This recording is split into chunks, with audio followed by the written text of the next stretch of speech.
परिवार के मुखिया में हो ये 5 आते तो परिवार हमेशा सुरक्षित रहता है।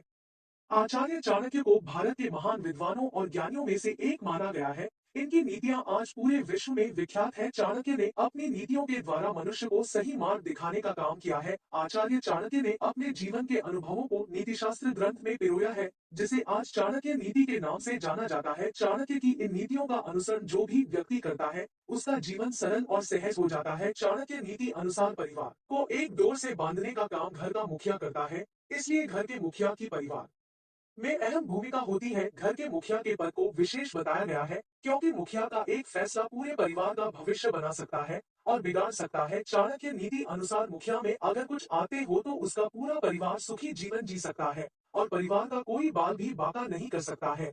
तो आज हम आपको अपने इस लेख द्वारा बता रहे हैं कि चाणक्य ने अपनी नीतियों में मुखिया में किन आदतों का होना जरूरी बताया है। तो आइए जानते हैं। एक चाणक्य नीति अनुसार घर के मुखिया की जिम्मेदारी बहुत बड़ी होती है। ऐसे में उस पर सभी विश्वास करते हैं। मुखिया को कान का कच्चा नहीं होना चाहिए। किसी भी छोटे बड़े विषयों के हर पहलू पर गौर करने के बाद ही विचार बनाना बेहतर होगा।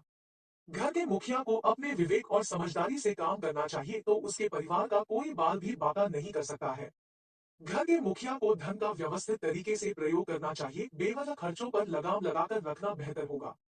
ऐसा करने से परिवार एकजुट रहता है। दो संकट के समय में भी परिवार की खुशियां बनी रहती है।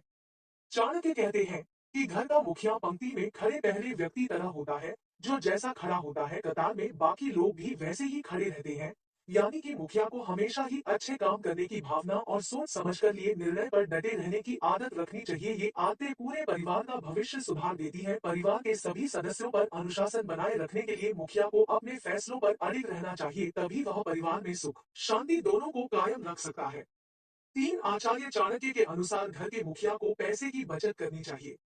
घर के मुखिया की जिम्मेदारी है कि वह पैसे की बचत करे, ताकि भविष्य में जरूरत के समय उसे किसी के आगे हाथ न फैलाना पड़े। आचार्य चाणक्य के अनुसार परिवार तरक्की तभी करता है जब घर का मुखिया जो भी निर्णय ले उस पर अड़िग रहे। घर में वह अनुशासित माहौल कायम रखे। ऐसा करने से ही घर के सदस्य तरक्की करेंगे। आचार्य चाणक्य के अनुसार घर का मुखिया जब भी कोई निर्णय ले, उसे इस बात का भरोसा होना चाहिए कि उसके निर्णय से परिवार के किसी भी सदस्य को कोई हानि नहीं पहुंचेगी। आचार्य चाणक्य के नीति शास्त्र के अनुसार घर के मुखिया की जिम्मेदारी होती है कि वह घर को जितनी कमाई हो उसके हिसाब से चलाए। ऐसे में बिना वजह के खर्चों पर काबू रखना चाहिए।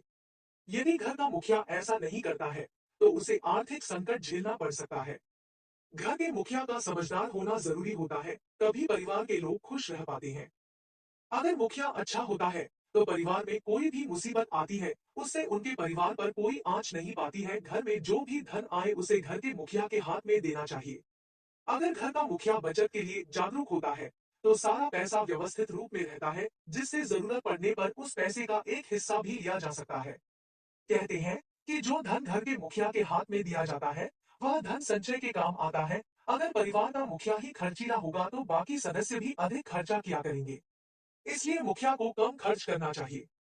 परिवार के मुखिया को इस बात का ख्याल होना चाहिए कि उसके आचरण का ही परिवार के सदस्यों को अनुसरण करना है। 4, अगर आपकी प्यार भरी जिंदगी में टेंशन ने दस्तक दे दी है तो फिर आपको इससे बचने के लिए अपने परिवार संग बाहर घूमने जाना चाहिए। बच्चों को उनकी पसंद की जगहों पर ले जाना चाहिए, पत्नी को खरीदारी करानी चाहिए आदि। वहीं अगर आप बाहर नहीं जाना चाहते तो आप घर पर भी अपने परिवार के लिए कुछ अच्छा कर सकते हैं। हमें हमेशा अपने घर में सबकी बातें सुननी चाहिए। जबकि देखा जाता है कि जब हम बाहर से आते हैं तो अपना फोन लेकर अकेले में चले जाते हैं। ऐसा करना ठीक नहीं माना जाता। इसलिए अगर आप अपने घर के लोगों के साथ बैठेंगे, उनसे बातें करेंगे, उनकी बातें सुनेंगे, अपनी बातें बताएंगे आदि, तो आपके परिवार में खुशी बनी रह सकती है। अगर आप घर के मुखिया हैं या फिर नहीं, लेकिन आपको कोई भी फैसला लेते समय अपने परिवार को बताना चाहिए, उनकी राय लेनी चाहिए, चाहे फिर वो इस फैसले में शामिल हो या नहीं। हो सकता है कि उनकी राय लेने से आपको कोई नया रास्ता दिख जाए और आपका फैसला काफी लाभकारी हो आदि। इसलिए अगर परिवार में खुशी लानी है तो उनसे राय जरूर ले। माना आप पर काम का काफी बोझ होता है, लेकिन आप कभी ना कभी तो घर पर रहते ही होंगे, और जब आप घर पर रहते हैं तो आपको अपने बच्चों संग खेलना चाहिए, उनके साथ समय बिताना चाहिए, उनसे उनकी पढ़ाई, उनके सपने आदि को लेकर बातें करनी चाहिए। ऐसा करने से बच्चे खुश होंगे और आपको भी अपने बच्चों के बारे में काफी कुछ पता चलेगा। ऐसा करने से भी परिवार में खुशी लौट सकेगी। 5 परिवार के बीच की दरार को खत्म करने का सबसे बेहतर तरीका है एक दूसरे से अपनी बातें शेयर करें। आपका दिन कैसा रहा? दिन भर आपने क्या किया? जब आप फैमिली के साथ ये बातें शेयर करने लगेंगी, तो परिवार की आपस में बॉन्डिंग बढ़ेगी और समस्याएं खुद ब खुद कम होने लगेंगी। दिन भर के बिजी रूटीन के बीच अगर आप फैमिली के साथ डिनर टेबल पर साथ बैठते हैं, तो एक दूसरे से शुरू हुए मतभेद खत्म होने लगते हैं। इस रूटीन के साथ आप परिवार के डेली रूटीन को जान सकते हैं। साथ ही परिवार को समय न दे पाने का आपका मलाल भी कम होगा। किसी भी फैमिली में दूरी तभी आती है जब आप एक दूसरे को समय नहीं दे पाते हैं। ऐसे में बहुत जरूरी है कि फैमिली के साथ डिबेट, फन एक्टिविटी या सोसाइटी में होने वाले प्रोग्राम में पार्टिसिपेट करें। इससे आप सभी की बॉन्डिंग अच्छी रहेगी और वे आपसे अपने मन की बात बांटने से बिल्कुल भी संकोच नहीं करेंगे। साथ रहने और आपसी दूरी कम करने का तरीका यही वो है कि आप हर फेस्टिवल को फैमिली के साथ सेलिब्रेट करें। इससे बच्चे भी सभी तरह के रीति रिवाज को जान पाएंगे और साथ रहने की अहमियत को समझेंगे। परिवार में सभी खुश रहे और मिल बांट कर हरे। इसके लिए जो स्टेप सबसे जरूरी है, वो एक दूसरे के फैसले का सम्मान करना और परिवार के किसी भी सदस्य पर अपनी राय या अपने फैसले न थोपे। ऊपर बताई गई बातें अगर किसी भी परिवार में होती है, तो वहाँ टूट आने की आशंका बेहद कम हो जाती है। हर कोई चाहता है कि उसका परिवार स्वस्थ हो और उसके परिवार का माहौल खुशनुमा बना रहे, लेकिन इसके लिए जरूरी है कि परिवार को हेल्दी और खुशहाल बनाए रखने के लिए कुछ जतन किए जाए। परिवार वालों की सोच, आदतें और नजरिए को दुरुस्त बनाए रखकर परिवार को स्वस्थ और खुशहाल बनाया जा सकता है। हेल्दी परिवार हर मामले में आगे रहता है। हर एक के लिए जानना बेहद जरूरी है कि हेल्दी परिवार की आखिर वे क्या खास बातें होती है जो उसको हेल्दी और खुशहाल बनाती है। पौष्टिक खाते हैं और धीरे धीरे खाते हैं। अच्छे परिवार की स्वस्थ आदतों में शामिल है कि वे खाते हैं तो पौष्टिक खाते हैं। उनके खानपान में सब्जियां, फलियां, अखरोट, बादाम, मक्खन आदि शामिल होते हैं।